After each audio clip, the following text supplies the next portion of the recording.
Welcome to the Now, I'm Ashley. It is Monday, and that means a whole week of news. It is also April 2nd, which makes me a little bit sad because it means we missed out on all of the April Fool's shenanigans this year, but that also means that next year, April Fool's is on Monday, which means we'll be back in business, because I always love all the crazy April Fool's stuff that happens, and when it's on the weekend, it always seems kind of not as big a deal. So that was a little bit of a bummer, but now that the week is back, it's exciting! Yeah. News time. Far Cry 5 has only been out for 1 week, but it's already setting some franchise records in UK retail, at least since, hey, that's the region that reports the numbers first. We've got some of the game's initial information from retail tracker GfK Chart Track, and according to their data, Far Cry 5 is so far the biggest launch of 2018 in terms of physical sales. On top of that, Far Cry 5 is also the fastest selling entry in the entire series. That bumps Sea of Thieves out of its #1 spot down to #3, decreasing 52% in week-to-week sales. We'll see how well Far Cry 5 stacks up against some of the other enormous spring releases we'll be seeing over the next month or so. I'm talking God of War, because that's probably going to be a big one, but that's also a platform exclusive, so we're not sure how it'll do comparatively. Probably still good though. THQ Nordic's Darksiders 3 is one of 2018's most anticipated titles, and now maybe we have a better idea when to expect it, possibly. EB Games Canada updated their Darksiders 3 listing over the weekend, pointing towards the month of August. Previously, the Darksiders 3 page showed December 21st as its placeholder date, but that recently changed to August 8th before being very quickly changed back. Now, it's entirely possible this is a system error or another placeholder or something, but August 8th is a Wednesday rather than a Tuesday or Friday, which is when games normally see their release, which makes the date a little bit strange. For now, gonna go ahead and assume THQ Nordic will provide something of a more official date at E3, but if we're getting it that soon, that's pretty cool. Fortnite mania keeps on growing to the point that it's challenging one of gaming's mainstays on YouTube now. The Battle Royale sensation has now surpassed even Minecraft in YouTube viewership, according to a recent report by Matchmade. Fortnite totaled nearly 3 billion cumulative video views for the month of March, leapfrogging past Minecraft, which is generally always the leader. Minecraft continues to do absolutely bonkers numbers on YouTube. In addition to that, YouTube's Ryan Wyatt revealed over the last week that Fortnite Battle Royale set a YouTube record, with the recent tournament netting more than 42 million live views, as well as 1.1 million concurrent viewers. So lots of YouTubers have definitely reaped the benefits of Epic's big free-to-play gamble. It's still amazing what that Battle Royale mode did for Fortnite. No one was talking about it before. Now, it's all anyone talks about. Is it Bon Voyage for Valve's Steam Machine, or Sayonara may be appropriate? It seems to be the case thanks to a recent move the company pulled on their platform. Users noticed over the weekend that the Steam Machine link was suddenly, mysteriously absent from Steam's hardware platform, where it used to sit alongside the Steam Link, Steam Controller, and other former friends. It's not too surprising, if we're being totally honest, to see Valve's kind of half-hearted attempt at a home console go the way of the dodo. The writing's kind of been on the wall for a while, basically since it launched back in 2013. It's unfortunate. This was a really cool idea, but it just never quite gained the momentum that I think they were hoping for. But as far as living room solutions go, well, I guess we'll keep figuring it out. The closest we got now is what, the Steam Link? Or, just build your own living room PC, which is basically what they were anyway. So, good night, sweet Steam Machine. You were sort of an interesting idea that has been done before and since differently. So maybe you weren't that unique.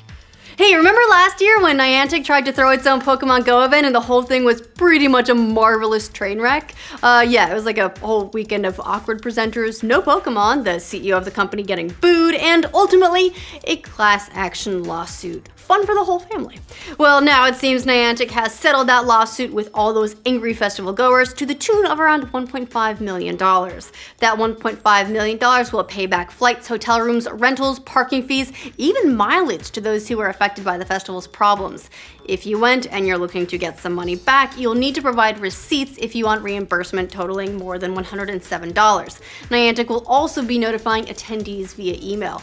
This could also set kind of an interesting precedent for the responsibility of live events to deliver or have to pay back money. We'll see. Ready Player One scored Steven Spielberg his biggest opening weekend since Indiana Jones and the Kingdom of the Crystal Skull, which in and of itself is kind of depressing. Why did that movie do so well? The film beat expectations by pulling in $53.2 million over Easter weekend, which, it's not record-breaking in this era of giant superhero movies that are taking in $200 million in one weekend, but it's stronger than industry experts guessed. China also seemed to love it, contributing to almost half of the film's big $128 million international box office. Ready Player One is sitting on top of $181.2 million worldwide box office at the moment, which bodes pretty well for the $175 million film to recoup its budget, plus a little extra gravy after all is said and done. If you haven't seen the movie and you're not sure if you want to, we got to see it at South by Southwest before it came out. We sat down, we had a discussion about it, and so if you're on the fence, maybe that'll help you out. There's been some talk of Stephen King's epic The Stand becoming a movie since 2011. It's been a while. In that time, everybody from Harry Potter's Steve Kloves to Ben Affleck has been attached to write or direct or something. Most recently, New Mutants director Josh Boone had been attached, and last we heard, he was planning several feature films to tell this story of good versus evil after a plague wipes out 99% of humanity, which is a lot of percents.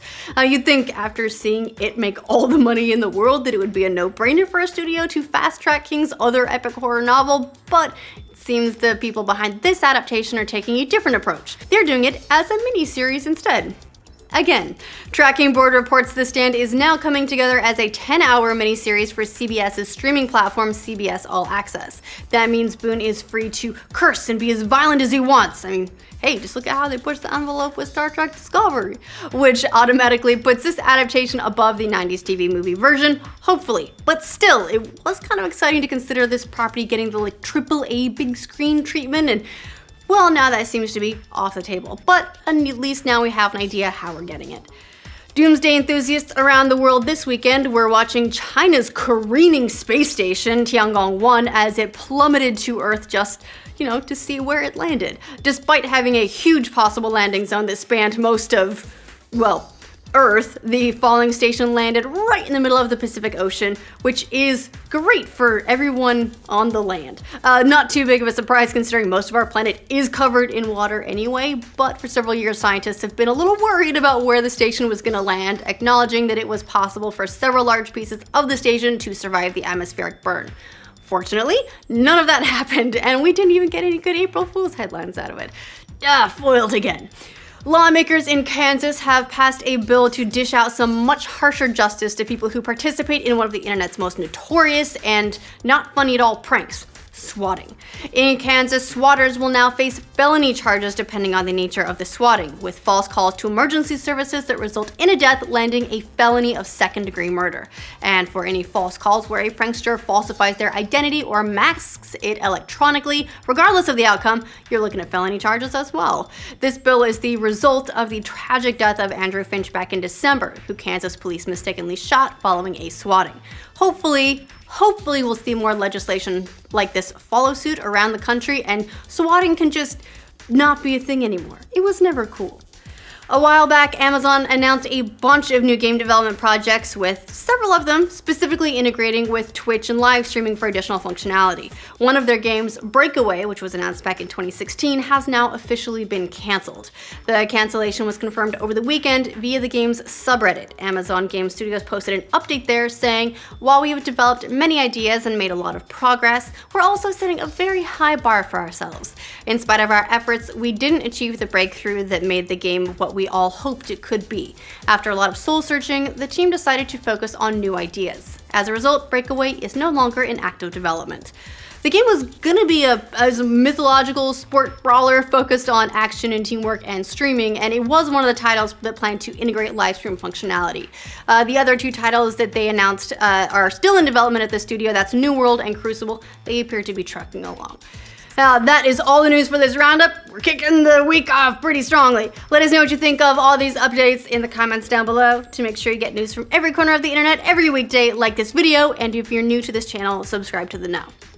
And if you want to be the very first to see stuff, click the bell too. And in that way, you'll get a notification as soon as the video is posted, and you'll be like, cool. And then you'll watch it and you can tell everyone else and you'll be like, hey, guess what I know?